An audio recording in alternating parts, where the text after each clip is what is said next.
Our next guest is from Arizona Gun Law, Trent Woods. How's it going, Trent? Doing well. Yourself? I'm doing pretty good, So tell us about Arizona Gun Law Group. Well, I focus the vast majority of my practice on gun law, restoring people's gun rights, helping them get NFA firearms and plan for, large collections and small collections alike. We do a little bit of litigation related to general gun law, and I'm definitely a pro Second Amendment advocate. Really? I couldn't tell. So for instance, you mentioned something about, planning for large collections. What type of planning is typically involved for somebody that has a large collection of firearms? I may or may not be asking for somebody I know personally. Fair enough. I know most of mine fell off a boat. I do specialized trusts called gun trusts. A lot of people use them to acquire NFA items like suppressors, machine guns. But we also do them for regular collections. So I have clients that have upwards of, $5 million in guns, for example, on down to the guy who just has a few handguns. Guns are tangible personal property like a TV or a couch or jewelry. However, they're unlike those in that they're heavily regulated by the feds, i.e. you can go to jail if you cross state lines with that in the wrong way. So we just want to make sure those things are passed down to future generations, kids, grandkids, kind of build in that firearms legacy and avoid the government as much as possible. Yeah, nothing destroys my heart more than hearing those stories about the widow who has this large collection of firearms that her husband left, or maybe that the wife left, and ends up selling a gun worth so much for so little. Oh yeah, it hurts me. There was a story just the other day, I think it was back east, where someone had passed away and some shirt-tail relative inherited like 400 guns, didn't want them, turned them over to the police for destruction. Breaks my heart. I wanted to cry. It's like my own child died. Oh my God. So speaking of destruction, tell us about this gun destruction lawsuit that's been in the news lately. So there's a case here in Arizona where first off, Arizona law says that cities and other municipalities cannot destroy guns. They have to sell them to an FFL and put them back on the market, which we like. However, the city of Tucson has kind of a mind of their own a lot of times, and they passed a law a number of years ago that says they have to destroy guns that the police acquire via seizure or forfeiture or abandonment. Yeah. And so the state is suing the city to try and rule that the city code is unconstitutional. And part of that, they're trying to take away a bunch of the city's funding as part of that. Gotcha. It's kind of unlike Arizona. Arizona gun laws tend to be a lot more liberal than most other places. So that's interesting to me. They do, but the city of Tucson is a little bit different. It has different demographics, and it's skews much more to the left than the rest of the state, generally speaking. So it's like Austin here in Texas. Right. Right. So your state saw some new gun law exemptions passed this month. Tell us about those.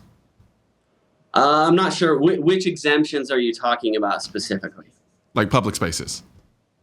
Okay, so, generally speaking, Arizona, you can carry a gun in public spaces. We can carry in, obviously, national parks. There's continuing legislation to try and allow, it's kind of always happening, and it hasn't quite yet, to allow guns on like school campuses, college campuses, and the like. So Arizona has great gun laws, generally speaking. Yeah, they do, and I'm kind of jealous and I envy it. I think Texas gets an unearned reputation for being the great gun state. Yes, I said it. I am a Texan through and through, but I'm not going to fool the world and let them think that we have the greatest gun laws, because we don't, especially compared to Arizona. So, but you and I are alike there. I'm not going to badmouth Texas, but I'm pretty proud of our gun laws and the freedoms we have here. Gotcha. So are there any other issues that you guys are working on now? Well, I mean, nothing that's groundbreaking. We're, of course, trying to deal with ATF 41F and the fallout regarding NFA firearms, coming up with lots of creative methods to try and reduce the impact the feds have on the acquisition of suppressors and SBRs and machine guns and the like. Gotcha. Now, with the law that you practice in Arizona, and so it's you said it mainly focuses on gun laws, and how often are you dealing with people who find themselves in situations where they've used their gun in self-defense. Is that a common client of yours, or are they typically kind of one-offs? That's more of a one-off for me. I do get those calls. I prefer to be more on the transactional side or Gotcha. business side versus the true true criminal criminals. defense. Gotcha. A lot of those, I do get those calls, and I typically refer them to colleagues. I prefer the bigger fight, if you will, I guess, and dealing with the government personally. Oh, absolutely. So is there, if there was one aspect of Arizona law that just drives you insane that you could change, if you could change it tomorrow, what would that law be? That's a good question. I think, well, I don't know if I can say Arizona law. I want to take it national. Okay, let's go national. I would love to get rid of the NFA, as would most of, I think, your audience. The other thing that's lesser known is I would really like Congress to start funding the ATF to restore people's rights who lost them federally. So in Arizona, it's a regular part of my practice to help people restore their gun rights when they lost them in the state, meaning a state court. But if it's the feds, there's almost nothing we can do short of seeking a pardon. The laws are on the books to restore gun rights if someone was convicted of federal crime, but Congress hasn't allowed money, funding for that since I think it was 1982. So the mechanism's there. There's just no money to do it. That's what I'd like to see changed. Gotcha. Now, let's say I was somebody who is relatively new to firearms. And let's say I wanted to start acquiring more guns. I'm ready to buy my first gun. I'll probably require some more. Is there anything that you could advise someone in that position preemptively to kind of establish or get set up to protect themselves legally in terms of their desires? It's a good question. I mean, first and foremost, it's not like anyone else. I'd say get educated. Get educated on the law. Take a good CCW course. Know what you're doing. And of course, once they buy their first gun, you know as well as I do, they're going to buy 15 more. Yep. That's just the way this works. We all started with our first gun, and then pretty soon, most of us are, dozens deep, right? Yeah. I bought my first gun in law school, and I don't know how. I don't know where the money came from because I was broke as all hell. But I managed to buy 5 more.